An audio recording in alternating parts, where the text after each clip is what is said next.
Ògo ni fún Ọlọ́run lókè ọ̀run, ẹni tí ipá àti agbára ń bẹ níkàáwọ́ rẹ̀. Àṣírí nínú àṣírí, ògo nínú ògo, èdìdì ọ̀rọ̀ tẹ́nìkan ò lè dádúró. Afúnni má fi sírìgún, òun nìkan ló ní àṣírí tó sì ní agbára ní ọ̀dọ̀. Mo gbé Ọlọ́run ga lẹ́ẹ̀kan sí. Gbogbo ẹ̀yin tí ẹ bá ń gbọ́ mi lọ́wọ́, ẹ bá mi share fídíò ibo dẹ̀ ṣe ń share rẹ̀ lórúkọ Olúwa. Ìrànlọ́wọ́ àti àánú ńlá ó máa jẹ́ tiẹ̀. O ò ní dológun àná, o ò dẹ̀ ní pàdé àgbákò kiri ó tóbi kò ní jẹ́ ìpín rẹ̀. Ẹ share fídíò yìí, ẹ jẹ́ kó kan arákùnrin yìí ní ara, ẹ jẹ́ kó kan lára, tí wọ́n pè ní Dìde Chicken. Ní inú ọdún yìí mo sì gbàdúrà fún tí ó ti jù láàrin oṣù méjì sí oṣù mẹ́ta báyìí.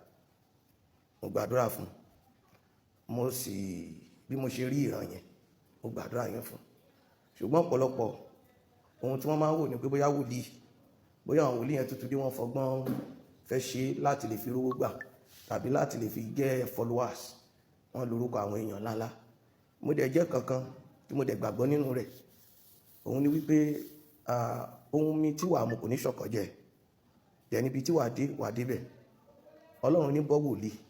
Mo dẹ̀ máa ń sọ, máa ní ẹni tí ń bá sọ ìran fún, mi ò sọ̀rọ̀ fún nítorí owó tàbí ohun tí mo fẹ́ gbà lọ́wọ́ rẹ̀. Ohun tá dá mi wáyé rán mi sí ni mo ṣe yẹn. Ìyẹn á dẹ̀ ṣe tèmi, then I will look away. Lára àwọn fídíò àdúrà tí mo ṣe fún rẹ̀, sáré lọ bá mi wò. Nígbà mìíràn tí mo dẹ̀ bá jókòó jẹ́jẹ́ ara mi, tó bá bẹ̀rẹ̀ sí ní gbéran wa màá dẹ̀ máa rẹ́rìn. Ọ̀rọ̀ tí mo fẹ́ sọ yóò máa dàbí àsọdùn. Ṣùgbọ́n ọ̀rọ̀ wòlíì Michael Ajayi ẹ̀rí gbé mi ọmọ kékeré tí ń sọ̀rọ̀ yìí. Wọ́n sọ tèmi o. Ṣùgbọ́n ọ̀rọ̀ tí mo bá sọ kò ní tán lẹ̀. Tí ó ta bá fi gidi kí ẹjẹ́ agbọ́dìdú ògì, tá bá fọ̀pọ̀lọpọ̀ ajẹ́ agbọ́dìdú ọ̀pẹ. Ọ̀ṣẹ́ ṣẹ́rí òde gbọ́dọ̀ tẹ́lẹ̀ bí ògògò. Kì í ṣọ̀fọ̀. Ọ̀rọ̀ Yorùbá ni. Ṣẹ́rí arákùnrin tẹ́ ń wò lórí fọ́nrán mi tí wọ́n ń pè ní Dìde Chicken. Ológo ọmọ ni. Èèyàn tó dáa ni. Ṣùgbọ́n máa sọ nǹkan mẹ́rin tẹ́ mọ̀ ń pa rẹ̀ fún yín. Àkọ́kọ́ náà, ibi tó rìn dé, ibi tó sáré dé, ibi tó wà dé, mo bẹ̀ mo rò ẹ́, mo forí bàbá rẹ̀ àtòrí ìyá rẹ̀ bẹ́ẹ̀. Má jẹ́ kí Chicken fi èpè bá ọ ṣeré. Èpè tí Chicken bá ṣẹ́ lónìí, tí ó bá ṣẹ́ lónìí, tó máa fi di ọ̀la, ìpè ẹ máa ṣẹ́. Tí Chicken bá fi èpè bá ọ ṣeré, àgàgà tó bá mí ni ẹ̀, lọ tètè wọ́ ṣáwé gún wé pàtàrọ́ bí tó dáa. Nítorí ohun tó gbénú ẹ̀, àṣẹ tí ń bẹ lára rẹ̀ le, àṣẹ inú rẹ̀ le. Mo ti máa sọ ìgídí ẹrú ni. Ìyẹn dúró bẹ́ẹ̀. Ẹlẹ́ẹ̀kejì, ẹ jẹ́ ǹkan kankan fún yín. Bí Chicken ṣe lógo tó mi nìkan máa bù mí. Ẹ bú mi, ẹ sọ̀rọ̀ sí mi, ẹni kí ni wòlíì yẹn sọ. Tí ò bá múra dáadáa, ohun tó ń bẹ lára rẹ̀, kó má jẹ́ kó fúnra ara rẹ̀ náà ló máa tún fi ṣe ara rẹ̀ níkà. Nítorí agbára máa ń gùn. Gbogbo ẹni tó dẹ̀ bá ti gbé agbára dé tàbí gbé agbára mi, tágbára bá ti ń gùn, nǹkan kékeré ló máa fi mú. Bí Chicken tẹ̀ ṣe wáyé, àwọn tó fẹ́ drop Chicken pọ̀ gan. Ṣùgbọ́n orí rẹ̀ ló ń kó yọ àtòrí ìyá rẹ̀. Oh my God. Kí Chicken má dákẹ́ sàárà ní ṣíṣe, kó má bàa delete ẹ̀ láì lérò. Ẹlẹ́ẹ̀kẹta, mo fẹ́ jẹ́ kí kankan yé yín. Chicken bó ṣe wà ẹ́,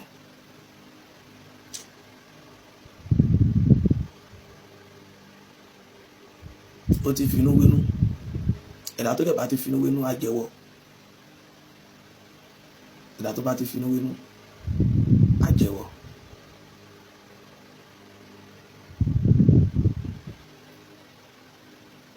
Ẹ̀yin tẹ́ bá mọ̀, ẹ bá sọ níbi tó máa ti gbọ́. Bí ènìyàn bá ṣe tó ń gbà mìíràn, ó nílò láti kà á. Kó má jẹ́ káyé rí ẹ tán bó ṣe tó. Káyé má bàa wádìí èèyàn kọjá bí ìwé èèyàn ṣe, bí èèyàn ò ṣe lérò. Chicken ti overdo. Orí ló dẹ̀ ń kó yọ. Ẹ kìlọ̀ fún Chicken. Níwọ̀n bá ìgbà díẹ̀ láàrin ọdún yìí, oṣù keje ọdún tó ń bọ̀ 2026. ẹni kó gbórí ara rẹ̀ pamọ́. Mo sọ tèmi o. God bless you. Ṣé ti rí fídíò àdúrà tí mo ṣe fún?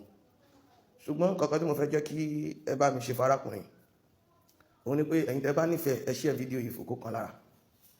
Àkọ́kọ́ náà dídé chicken òun ni mo fẹ́ jẹ́ kó yọ ni wípé nínú ayé láyé wà, nínú ayé dẹ̀ láyé gbé. Ayé kì í bá ládánwò ṣe, dẹ̀ gbogbo ẹni táyé bá ti yẹ ẹ jẹ́ kó ṣọ́ra. Ayọ̀jù a máa bà tẹni jẹ́, ayọ̀jù a máa dánu padà sẹ́yìn. Ẹlẹ́kejì tọ́mọ ológo bá ti ní ìkésára ó lè di olófò. Kò ná ayé láàrin ìṣẹ́jú kan kí ayé sọ ológo di ológogoro. Kò ná ayé láàrin ìṣẹ́jú kan kí ayé sọ ọlọ́lá bí ẹni tí ò ní mọ̀. Ẹ farabalẹ̀ kí n lọ, gbogbo ìtì tó ń rí lọ́wọ́lọ́wọ́ yìí kékeré sì ni àwọn ewu tó ń rí lọ́wọ́lọ́wọ́ yìí. 2026 2025 la wà yìí, mo ń sọ̀rọ̀ yìí November 1 2025. 2026 ni kẹjẹ́ kó lọ tún lọ múra dáadáa láti ìṣẹ́jú yìí lọ wọ 2026.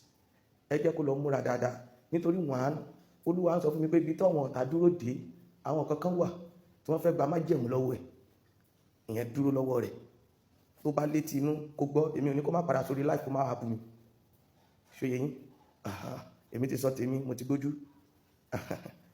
Nítorí bàbá mi ò lè rán mi níṣẹ́ kí mi má jẹ. 2026 kó múra gidi gan, àwọn kankan fẹ́ bèrè májẹ̀mú lọ́wọ́ rẹ̀. Ẹlẹ́ẹ̀kejì, ó ti ṣàwọn tí ò yẹ kán ṣẹ̀, ó ti ṣohun tí ò yẹ kéèyàn ṣe. Ìwọ ògo tó ń jẹ́ pọ̀, ṣùgbọ́n adá olú ọmọ ìdílé padà sí lára ló fi rí gbà lò, kì í ṣagbára rẹ̀, kì í dẹ́ ṣe ìrìn àjò tó rìn ló fi débi tó yẹ kó dé báyìí. Ṣùgbọ́n ohun tó ti sọnù nínú ìran wọn òun la dá padà sí lára, ṣùgbọ́n kò mọ̀ lò.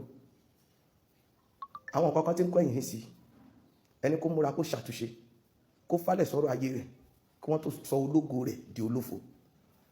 Ẹ bá mi share rẹ̀ kú kan lára, nítorí èmi ti sọ tèmi. Tó bá gbọ́ fídíò yìí, àwọn tó bá yé ó máa yé, àwọn tó bá lé tinú á yé, àwọn tí wọn ò bá tú ò bá yé wọn á jẹ́ pé wọn ò sí nínú ayé, wọn ò dẹ̀ mọ ohun tí wọ́n pè láyé.